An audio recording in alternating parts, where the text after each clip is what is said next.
Yes, so I'm doing a live, and the idea about this live is to talk a little bit about staff augmentation for clients from the US and basically hiring developers in India. So maybe some ideas on what could be important or what should we consider um, when going to India and hiring developers there. I mean, usually you go via companies like Uhiro. You can see this here, Uhiro. If you go to Uhiro-global.com, you can find out more. There's also a link in the description where you can contact me also. Um, and yeah, there's several issues. I mean, usually it is if clients from US go to search for I mean for service providers in India, usually it's not always that easy. So that's I mean we are providing or I'm providing this service since 2012 with the company Hero. And in the starting, of course, there was more challenges in convincing clients from abroad to get IT services from India. But this has changed now, I think. A lot of customers, especially from USA, know that there are great developers in India, and this, let's say, a prejudice. There was a prejudice before that developers from India have some issues, communication issues, or something like that. That has changed. For example, I speak with all the developers here always in English, so their English is really good. And of course, you can also, when looking for developers, you can also, in the interviews, you can also uh, make sure that they speak um, in English, right? I mean, they can speak English, especially if, wait a second, especially if you're hiring the first developer in India, then you can go for, yeah, let's say uh, the senior developers, and then later on you can go for juniors, right? So, but the first one, two, three developers should be senior developers. And another thing is maybe to make sure that the, yeah, I mean the model in which you are uh, taking IT service from India. For example, you can of course do the whole outsourcing as a project thing where you just send a document with what kind of development you need, and there are companies in India who do that. In my opinion, it's not the best way to go about this.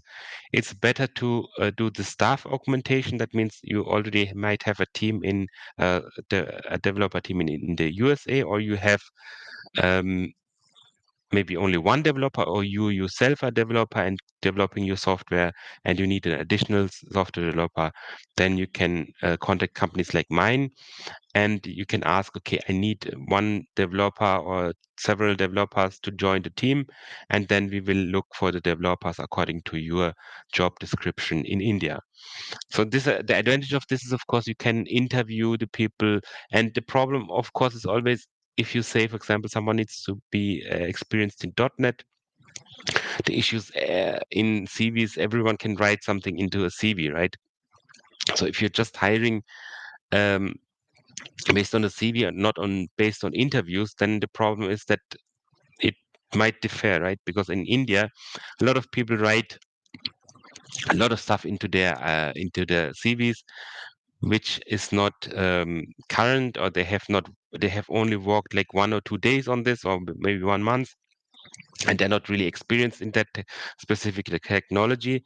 So it's always better to have an interview and check, okay, is he really or is she really good in this specific technology? And they will openly tell, okay, I don't have that much experience in this specific technology. Maybe I have only worked like 1 or 2 months in that. And and if they're experienced, they will tell, yeah, I have worked like 4 or 5 years. I have done big projects. I have worked on my own on this technology also. So yeah, that is one thing. Another thing maybe off the cuff, which might be important, is yeah, I mean finding the right developer, of course, is the important thing.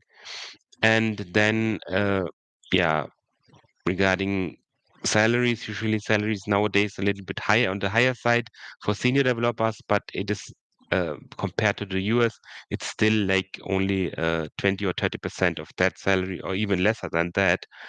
And the advantage of India is that there's a very good ecosystem of developers, right? It's not like in other countries maybe where uh, outsourcing is not that prevalent. Um, and if you look at India, there is IT outsourcing or offshore outsourcing. It started like I think now like more like 40 years back, and it really grew from the year 2000 onwards. And so I would say that going for Indian developers is the right choice. Of course, there are other countries as well. But the advantage of India is also, of course, when it comes to staff augmentation, that there's a lot of choices, right? There will be a lot of applicants for these positions, and you can select the best candidates out of those, which might be different in other countries, right? In Eastern Europe or something, developers are also available, but first of all, there's a population decline in all of Eastern Europe. So basically, I think Romania and Ukraine and all these Eastern European countries, the population is declining. At the same time, people can also easily move from Romania or from Poland to other countries like Germany or France or the UK. UK might be nowadays a little bit more difficult because they went out of the European Union.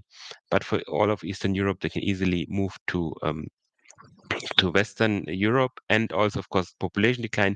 And India, on the other side, is the most populous country in the world right now, right? It has more people than China. It overtook China, I think, like 1 year back or something, or less than 1 year back. So you have a lot of choices, and of course, because of all these IT companies which were created in India, you have so many also experienced people in mobile app development, in software development, in web development, software testing. You can find in almost all areas. You can find people, and yeah, usually you need a company like ours who can then hire these developers in India, and they will provide them basically for you on a full-time basis. Yeah, that's my first stream today, or for this live stream for this channel, and I'm trying to do like maybe on a weekly basis, maybe even more, um, to just discuss these things. Maybe people will come online. If not, they can see these videos also in the library, right? In the YouTube library. Thank you for watching. If you have any questions, you can write them in the comments. Then I will try to answer those in my next video, or or you can also contact me via the link in the description, or you can go to you can just Google Yuhiro, this one, no, this one, and then you can find out more.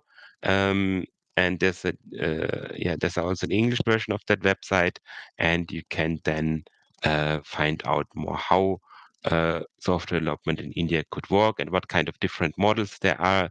Like, for example, there's this agile thing, or this waterfall method, or like I said, staff augmentation, or I mean, dedicated IT staffing, it's also called. That could be also an option for your company, especially from the US, because US companies are very strong in software development usually. Then thank you for watching, and till the next video. Bye. And here I stop the stream.